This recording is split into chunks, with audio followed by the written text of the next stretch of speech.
Today we are going to discuss new chapter gravitation. तो आज हम लोग देखेंगे कि ग्रेविटेशन क्या होता है। ठीक है, तो ग्रेविटेशन होता है कि ग्रेविटी मतलब कि एक बॉडी दूसरे बॉडी को अट्रैक्ट करती है, अपने तरफ खींचती है, उसको बोलते हैं ग्रेविटेशन। ठीक है, अब वो फोर्स किस फोर्स से खींचती है उस फोर्स से स्टडी करेंगे। ये लॉ किसने दिया था उसकी स्टडी करेंगे, एक एक वन बाय वन हम लोग स्टडी करेंगे। तो जो जिसने लॉ दिया था उसके बारे में थोड़ा सा स्टडी कर लेते हैं। एक आदमी थे, एक मैन था इंग्लैंड का। ठीक है, वो आपका पेड़ के नीचे, ये पेड़ के नीचे यहाँ पे नीचे यहाँ पे बैठा हुआ था, यहाँ पे। ठीक है, यहाँ पे बैठा हुआ था, ये बैठा हुआ था यहाँ पेड़ के नीचे। और यहाँ पे एप्पल का पेड़ हुआ था, यहाँ पे जैसे बुक में दिया हुआ है कि एप्पल का पेड़ था, वो एप्पल का पेड़ यहाँ पेड़ था। तो एक एप्पल टूट कर यहाँ पे नीचे गिरा, इनके सर के ऊपर गिरा। ठीक है, तो हम लोग नॉर्मली होते तो क्या आते हैं, सेब को उठा के खा लेते। तो उनके पास में एक आइडिया आया कि ये सेब जो गिरा, जो एप्पल गिरा, वो नीचे ही क्यों गिरा। ये तो सेब तो ऊपर भी जाना चाहिए, बट इसका क्या रीज़न है कि जो एप्पल है वो नीचे ही गिरा। और ये कब की बात है, ये 1665 की बात है। ठीक है, जब इन्होंने लॉ दिया था, तो जो एप्पल नीचे गिरा था, ठीक है, उसी का नाम पड़ा universal law of gravitation.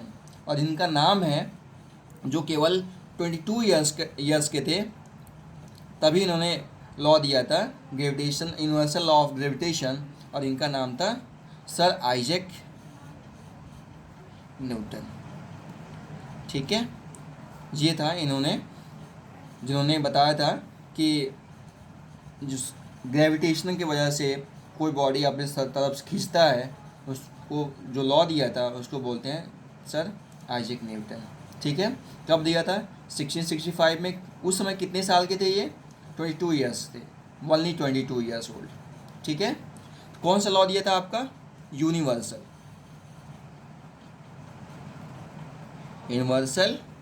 Law of gravitation,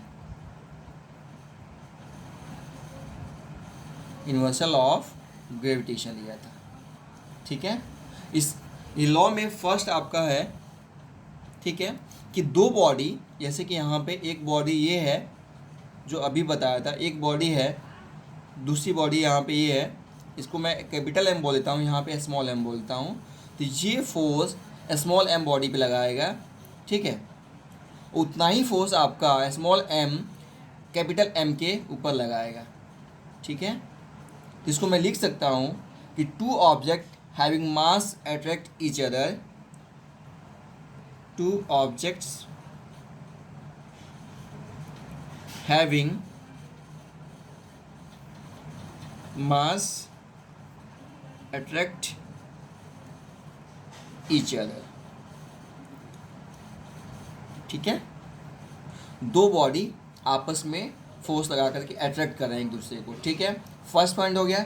second point क्या बोलता है आपका, कि फोर्स जो होगा आपका, जो कैपिटल एम स्मॉल एम पे जो फोर्स लगा रहा है आपका एफ, जिसको मैं एफ बोला हूँ, सेम फोर्स होगा स्मॉल एम जो कैपिटल एम पे लगा रहा है। इसका मतलब इसके द्वारा जो फोर्स एम पे लगाया जा रहा है, जो एफ है, और एम स्मॉल एम पे जो फोर्स लगाया जा रहा है, दोनों फोर्स इक्वल होगा, इक्वल एंड अपोजिट होगा। न्यूटन थर्ड लॉ क्या बोलता है आपका, वो बोलता है every action is equal and opposite reaction. ठीक है, एक फोर्स जितना सेकंड फोर्स पे लगा रहा है, सेकंड बॉडी पे जितना फोर्स लगा रहा है, सेकंड बॉडी फर्स्ट पे उतना ही फोर्स लगा रहा है। तो इसको क्या बोलते थे, आपने प्रीवियस चैप्टर में पढ़ा होगा, Newton's third law, every action is equal and opposite reaction is called Newton's third law. यही पढ़ा था आपने। ठीक है, तो सेकंड पॉइंट मेरा क्या हुआ, force on the both object, force on the both objects is same। ठीक है, तो इसको क्या बोल सकते हैं, Newton third law, action reaction, ठीक है, एक्शन रिएक्शन, ये हो गया एक्शन रिएक्शन। अब क्या है, थर्ड पॉइंट क्या है आपका, जो फोर्स लगेगा अलोंग बॉडी, ठीक है, तो वो आपका सेंटर टू सेंटर होगा आपका, ठीक है। तो यहाँ लिख सकते हैं force act along the line joining the center of both objects,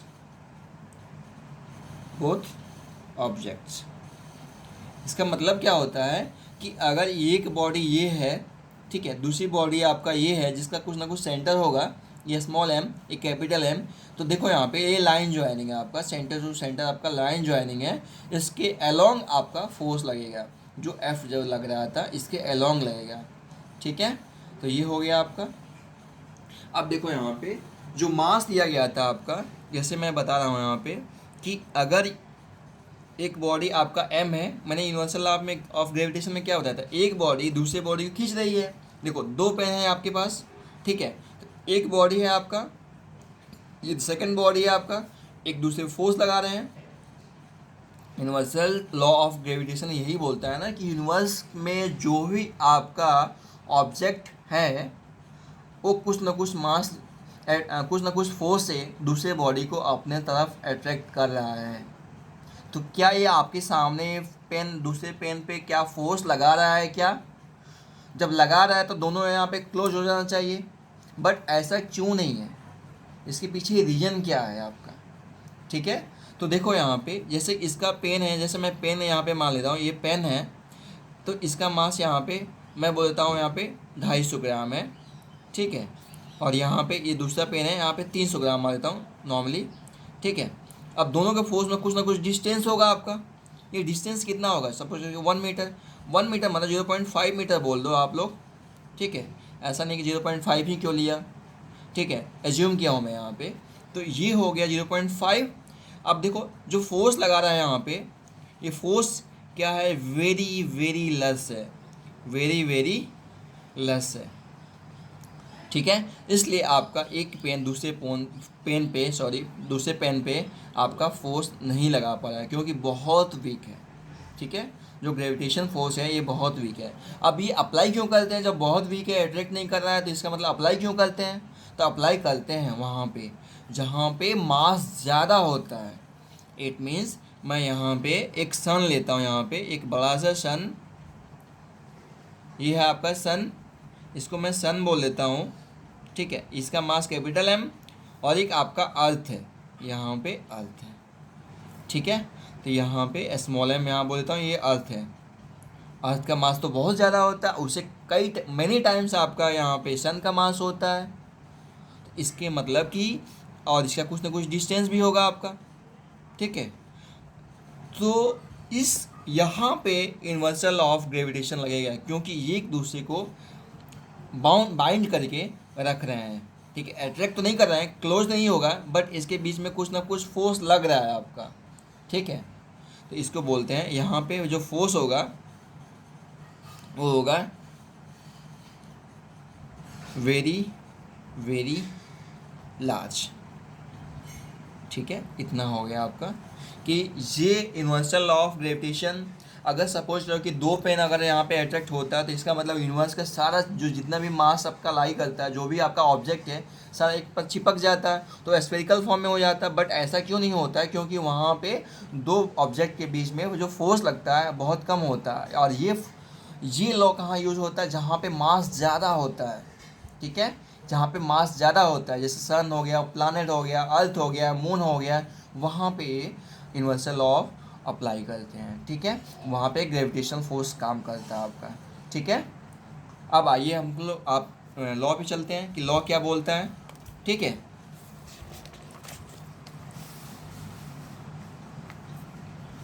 अब यहाँ पे जो ग्रेविटेशनल फोर्स है आपका वो प्रोपोर्शनल होता है आपका m1 ये m2, ये m1 m2 क्या है, वही है आपका कैपिटल M वाला, इसको m1 बोल देता हूँ, यहाँ पे आपका m2 बोल देता हूँ, ठीक है।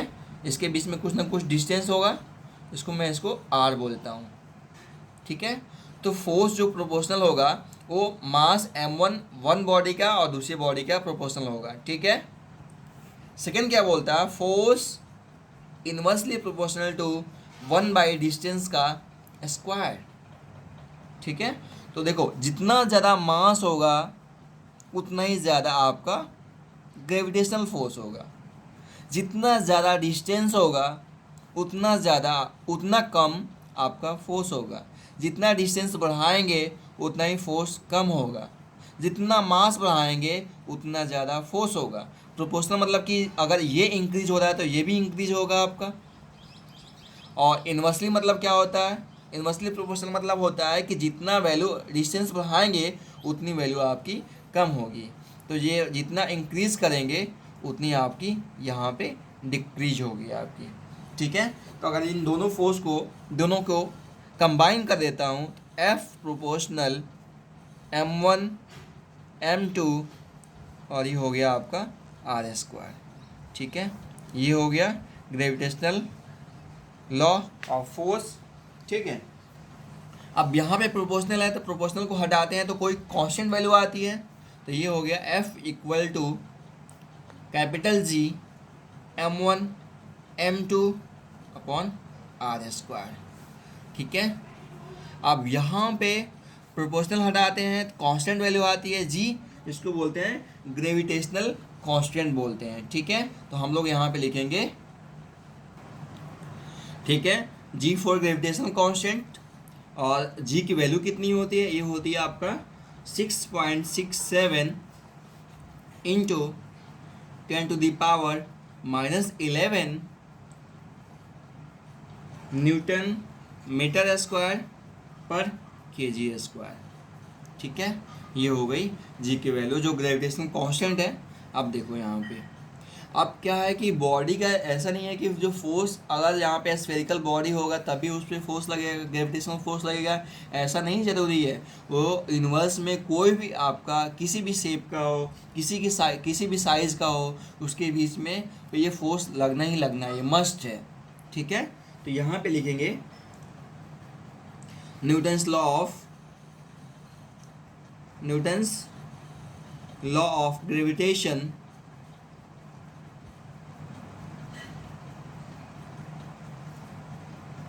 holds good for all bodies of any size and shape in the universe इसका मतलब कि कोई भी आपका ऑब्जेक्ट बॉडीज जो कि कोई भी शेप एंड साइज में लाई कर रही है यूनिवर्स के अंदर, तो उसके बीच में ये न्यूटन्स लॉ ऑफ ग्रेविटेशन लगेगा ही, मस्ट है आपका, ठीक है। तो वहाँ पे ये फोर्स एक्ट होगा आपका ईच अदर, ठीक है। ये हो गया आपका Newton's law of gravitation hold good for all bodies of any size and shape in the universe, ठीक है। अब यहाँ पे यूनिवर्सल कांस्टेंट का डिफिनीशन लिखता हूँ यहाँ पे, when if m1 equal to 1 kg, m2 equal to 1 kg और r इक्वल टू 1 मीटर। इसका मतलब G इक्वल टू क्या आ जाएगा आपका F, gravitational constant equal to gravitational force when m1 equal to 1 kg and m2 equal to 1 kg and radius, it means distance between bodies equal to 1 meter, then G equal to F, okay. G क्या है आपका gravitational constant, F क्या है आपका gravitational force, ठीक है। तो यहाँ पे है डिफिनीशन आया आपका, it is defined as the force of attraction between two bodies of masses 1 kg each and separated by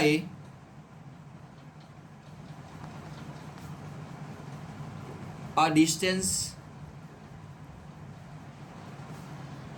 of 1 metre. ठीक है, तो ये हो गया जी। Force of attraction is to define, जो ग्रेविटेशनल कांस्टेंट है वो क्या है, उसका डिफिनीशन क्या है। It is defined as the force of attraction between two bodies of mass 1 kg each. दोनों बॉडी का मास 1 kg होना चाहिए and separated by a distance of 1 metre. Distance आ रहा होता है उसको जी इक्वल टू एफ बोलेंगे, उसका ये डिफिनीशन हो गया। ठीक है, अब यहाँ पे यूनिट निकालेंगे। यूनिट ऑफ कैपिटल जी क्या है आपका, ग्रेविटेशनल कांस्टेंट। ठीक है, यूनिट कैसे निकालते हैं, तो F इक्वल टू, मैंने अभी फॉर्मूला दिखाया था, F equal to G m1m2 upon R square. यही पढ़ा था आपने। G क्या है, ग्रेविटेशनल कांस्टेंट, इसकी यूनिट मुझे बताना है। F क्या है आपका, फोर्स, तो फोर्स क्या इसमें यूनिट क्या होता है, न्यूटन हो गया। डिस्टेंस का यूनिट क्या होता है, मीटर, तो मीटर स्क्वायर हो गया, इक्वल टू जी, छोड़ दो। मास क्या है, केजी, तो केजी इंटू केजी, तो जी इक्वल टू हो गया न्यूटन मीटर स्क्वायर और केजी स्क्वायर। ठीक है, केजी स्क्वायर हो गया। अब इसको मैं यहाँ पे लिख सकता हूँ न्यूटन मीटर स्क्वायर और यहाँ पे kg-2, ये हो गया आपकी यूनिट ऑफ जी। अब इसके आगे important of universal gravitational constant मैं आपकी इसके नेक्स्ट वीडियो में बताऊंगा। Thank you.